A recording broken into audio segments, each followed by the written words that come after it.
Ladies and gentlemen, the Vice President of the United States and the Secretary of Defense.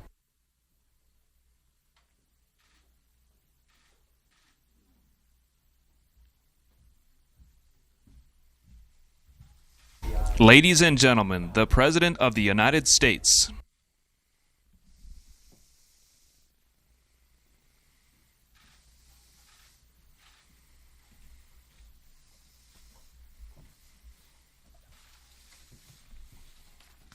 Good afternoon. You may be seated.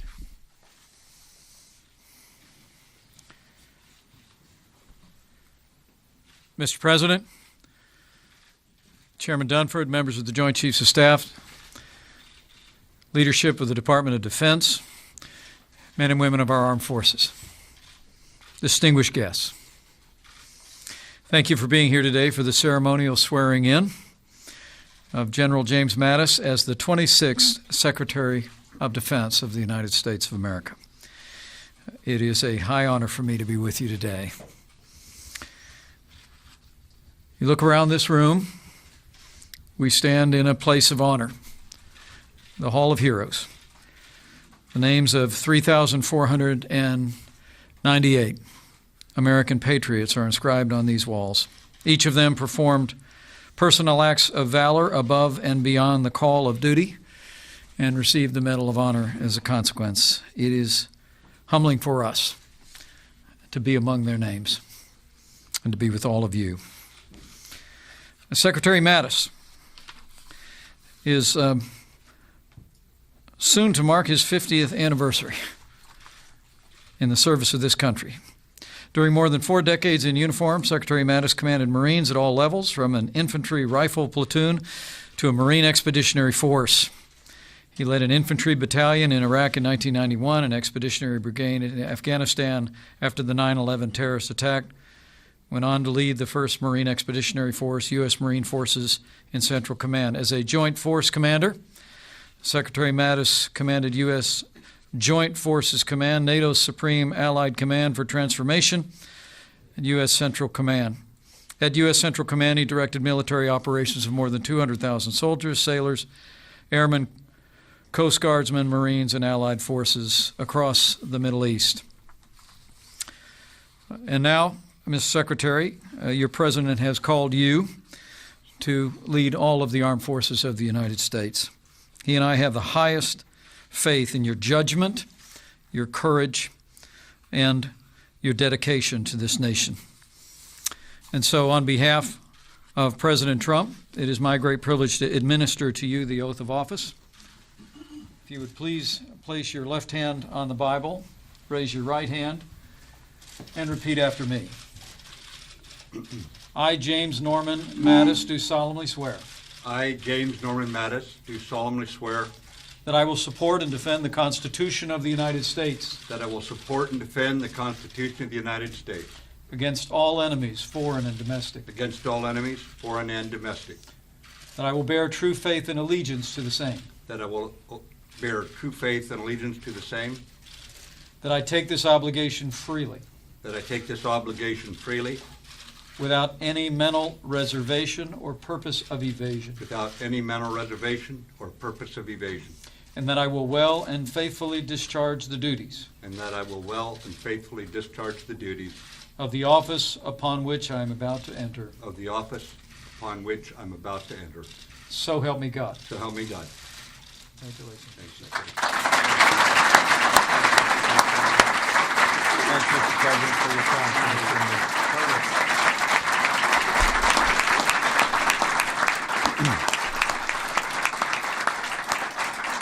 Thank you, Mr. Vice President. And Mr. President, thank you very much for your confidence in me. And welcome to the headquarters of your military, your always loyal military, where America's awesome determination to defend herself is on full display. I would just tell you that you've made clear, Mr. President, your commitment to a strong national defense, and the Americans honored in this hall remind us of our strength as a nation of patriots.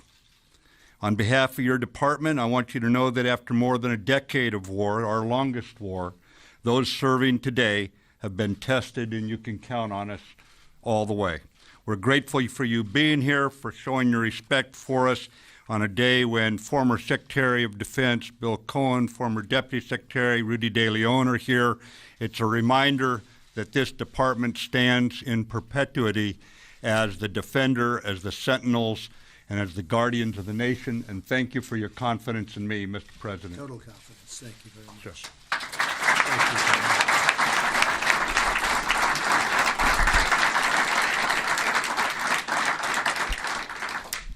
And that's total confidence, believe me.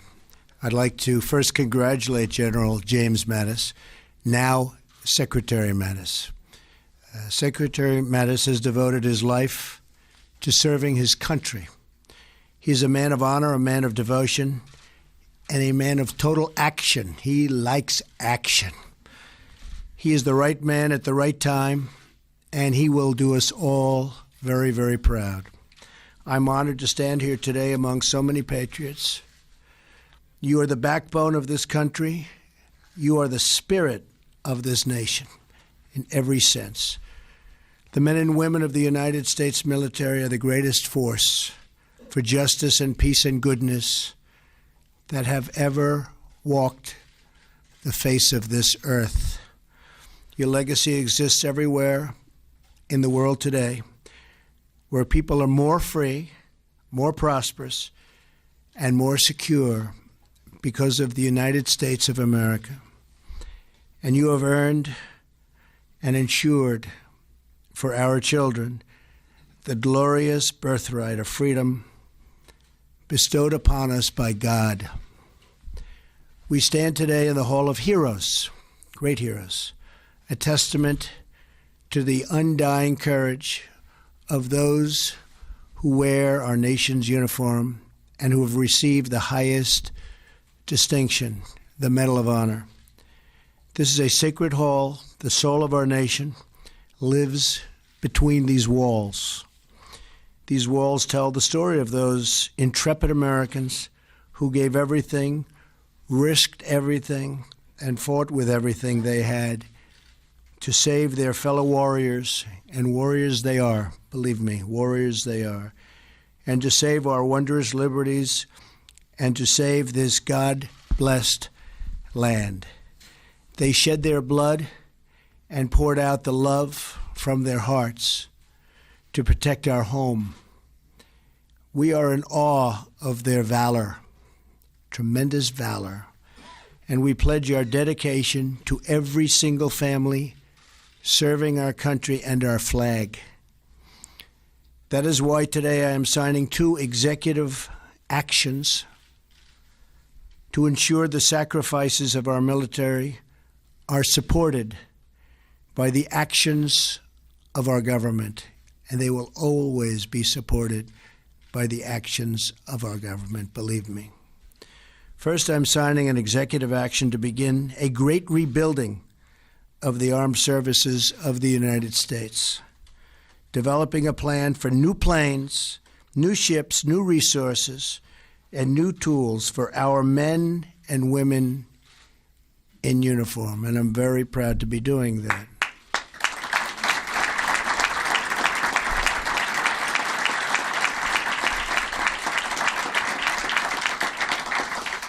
As we prepare our budget request for Congress, and I think Congress is going to be very happy to see it, our military strength will be questioned by no one, but neither will our dedication to peace.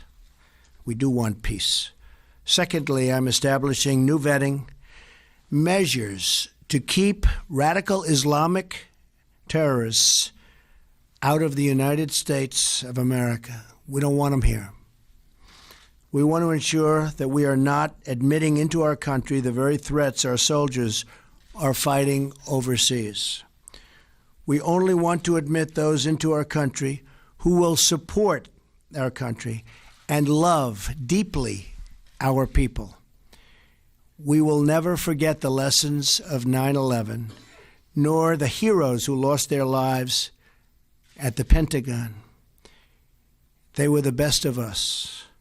We will honor them not only with our words, but with our actions, and that's what we're doing today. I am privileged to be here with you, and I promise that our administration will always have your back. We will always be with you. And I just want to thank you very much.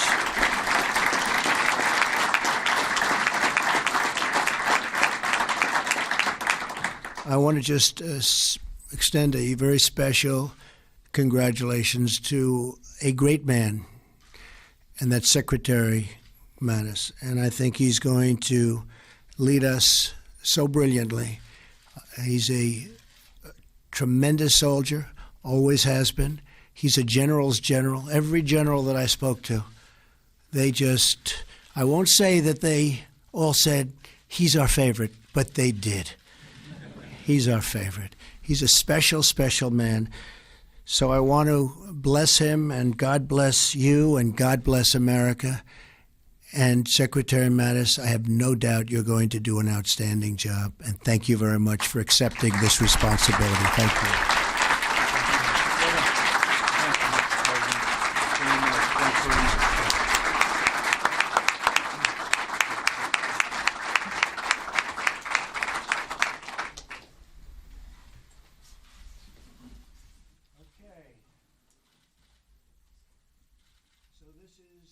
The rebuilding of the United States Armed Forces. That's a big one. And Secretary, it's nice to see you. Thank you very much. Great job. That's a big statement, isn't it? The rebuilding. Doesn't that sound good? It's been a while.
And I want to thank everybody. Many great heroes, many great warriors. We have tremendous respect for you all. Thank you for being here. Joe, thank you very much.